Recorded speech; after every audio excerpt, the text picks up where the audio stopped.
La Nuit des Contes présente les nouveaux contes de fées pour les petits-enfants, par la comtesse de Ségur. Le bon petit Henri. Chapitre 1er. La pauvre mère malade. Il y avait une fois une pauvre femme qui était veuve et qui vivait seule avec son petit Henri. Elle l'aimait tendrement, et elle avait bien raison de l'aimer, car jamais on n'avait vu un plus charmant enfant. Quoiqu'il n'eût encore que 7 ans, il faisait tout le ménage pendant que la pauvre maman travaillait pour aller ensuite vendre son ouvrage et faire vivre son petit Henri et elle-même. Il balayait, il lavait le plancher, il faisait la cuisine, il bêchait et cultivait le jardin. Et, quand son ouvrage était fini, il se mettait à raccommoder ses habits, les souliers de sa maman, ou bien à faire des bancs, des tables et tout ce qu'il avait la force de fabriquer. La maison où ils vivaient était à eux. Elle était isolée. En face de leur fenêtre était une haute montagne, si haute que personne n'avait jamais pu monter jusqu'au sommet. D'ailleurs, elle était entourée d'un torrent, de murs élevés et de précipices infranchissables.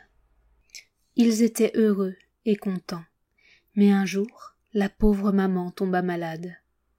Elle ne connaissait pas de médecin. D'ailleurs, elle n'aurait pas eu d'argent pour le payer. Le pauvre Henri ne savait ce qu'il fallait faire pour la guérir. Quand elle avait soif, il lui faisait boire de l'eau, car il n'avait pas autre chose à lui donner. Il restait nuit et jour près d'elle. Il mangeait à peine un morceau de pain sec au pied de son lit, et quand elle dormait, il la regardait et pleurait. La maladie augmenta de jour en jour, et enfin la pauvre femme fut tout à fait mourante. Elle ne pouvait ni parler, ni même avaler quoi que ce fût. Elle ne reconnaissait plus son petit Henri, qui sanglotait à genoux près de son lit. Dans son désespoir, il s'écria « Fée bienfaisante, venez à mon secours, sauvez ma pauvre maman !» À peine eut-il prononcé ces mots que la fenêtre s'ouvrit, et qu'il vit entrer une dame richement vêtue, qui lui demanda d'une voix douce « Que désirez-vous de moi, mon petit ami ? Vous m'avez appelé, me voici. »« Madame, » s'écria Henri en se jetant à ses genoux et en joignant les mains. « Si vous êtes la fée bienfaisante, sauvez ma pauvre maman qui va mourir et me laisser seule en ce monde. » La fée regarda Henri d'un air attendri, puis sans mot dire, elle s'approcha de la pauvre femme, se pencha sur elle, l'examina attentivement, souffla sur son visage et dit « Il n'est pas en mon pouvoir de guérir ta maman, mon pauvre enfant. C'est à toi seul qu'est réservée sa guérison, si tu as le courage d'entreprendre le voyage que je vais t'indiquer. Parlez, madame, parlez, il n'est rien que je ne fasse pour sauver maman. » « Il faut, dit la fée, que tu ailles chercher la plante de vie qui croît au haut de la montagne que tu vois par cette fenêtre. Quand tu auras cette plante, tu en exprimeras le suc dans la bouche de ta maman, qui reviendra immédiatement à la vie. Je vais partir tout de suite, madame. Mais qui est-ce qui soignera ma pauvre maman pendant mon absence? Et d'ailleurs, ajouta-t-il en sanglotant plus fort, elle sera morte bien avant mon retour. Sois tranquille, pauvre enfant.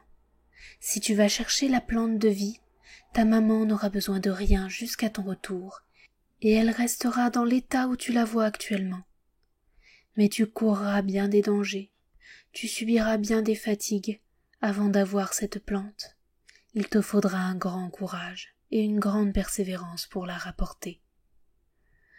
Je ne crains pas, madame, de manquer de courage et de persévérance. Dites-moi seulement comment je reconnaîtrai cette plante parmi toutes celles qui couvrent la montagne.